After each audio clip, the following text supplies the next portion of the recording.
Hey, coaches, welcome to episode one of the Hoop Flow Show. Now, starting us off, this is going to be a show, a place where I put out some short, actionable episodes, some content for coaches where you have things that you can actually take and use potentially right away. Some theory, some actionable stuff. Maybe I'll bring some guests down the line, but for the most part, consider these like mini clinic sessions. They're not going to be very long, just some quick ideas, some clear concepts, stuff that actually transfers to your team. So, first episode, getting right into it, I think there is a lie that we tell ourselves as coaches. And that lie that we tell ourselves is that we just need to cover a little bit more. And our focus tends to go in so many different directions. Like, I need one more drill. I need one more action. I need one more teaching point. And if we could just fit everything in, then our players will get better and our team will be just an overall better team. But what ends up actually happening is our practices get crowded and our players get overwhelmed. And the things that we work on oftentimes don't actually translate to a game. There are certainly some things that do. But the problem isn't that we're not doing enough. It's that we're trying to do too much at once. And at the end of the day, we need to keep it simple because simplicity wins. Simple focus is better learning for our players. And that's what we're trying to do. We do too many things at once. And what I want to talk about today is really simple. How can keeping it simple be the biggest advantage that you have as a coach? How can you get one clear focus in your practices? How really the whole point of you not being able to emphasize everything?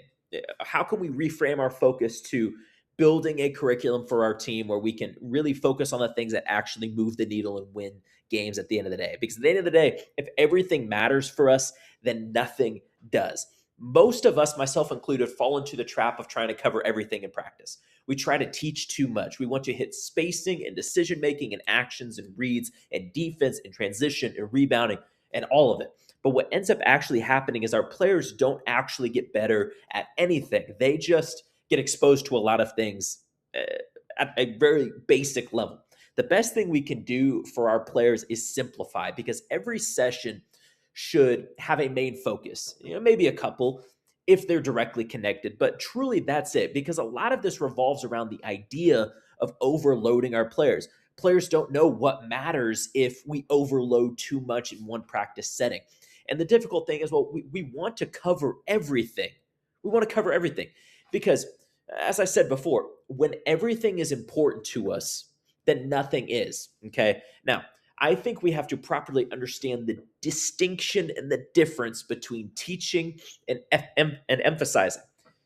This is the distinction that changed everything for me as a coach over the past few years. Yes, you need to teach a lot over the course of a season. You should not neglect any part of it. However, you cannot emphasize everything at once. Emphasis drives behavior. If you're the type of person that takes notes, I don't remember who told me that, but emphasis drives behavior. I would write that down. That rings in my head over and over again. The things that you emphasize, the things that get done. If you're emphasizing spacing, decision making, shot selection, pace, rebounding, execution, like all of it at the exact same time, your players don't know what actually matters. So for yourself, you have to define what actually matters. Yes, you have to teach a lot. But if your players don't know what matters, then they're not going to build the habits that actually lead to winning. So every practice, you have to decide what is the most important thing today for us to move the needle for tomorrow. That's what you emphasize. Everything else becomes background because when you create clarity for your players, simplicity and clarity create habits. And those habits can stick and they can actually move the needle for your team to become what you need it to be. So then the question that you have from here might be, okay, when am I going to work on everything? And the answer to that question is I think you need to build a curriculum. You need to not just have random practices, you need to build something that can layer on itself. Now, learning is not linear. I will say that, but you have to approach this like teaching in the classroom. I'm a history teacher as well as a coach, and you got to think about it this way. If you're teaching a math or a history, you don't just walk in and say, all right, today we're going to do something completely random, and we're going to talk about World War II. There's a progression, there's a plan. Each lesson builds on the last one. But in basketball, we don't always coach that way. We bounce from topic to topic, drill to drill, idea to idea, and we wonder why things don't stick or they don't transfer over to a game. And your team should feel like they're in a course, they're in a class. They should be learning something every day, building on it, being challenged to grow within it. That's what a curriculum does. It gives your players a very distinct direction on where they're going to get to. And maybe you don't present that curriculum at all to them, but you just keep it in-house so your players know your coaches and you know exactly what you want to accomplish. So it gives your players direction, it gives your practices a purpose, and most importantly, I think it actually leads to the development that shows up in games. You shouldn't just have random topics with no progression, no connection. At the end of the day, this isn't about doing less. It is about doing what matters most. A time is our most limited and precious resource as coaches. Maybe we only have 90 minutes a day with our guys at some places. Maybe you have a couple of hours.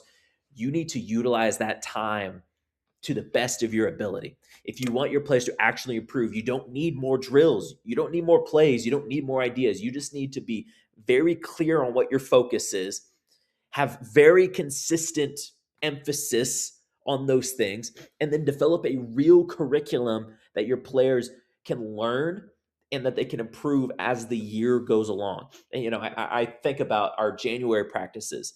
And I want my players learning in January in the same way that they learn in October, because players don't get better from being exposed to everything. They get better from repeating the right things with purpose. So as you go back and plan your next practice, or even as we are into the off season and you're planning the next season, ask yourself, what is the things that we need to get better at? What are the things that we need to emphasize? And then build everything around that, because simple doesn't necessarily mean basic.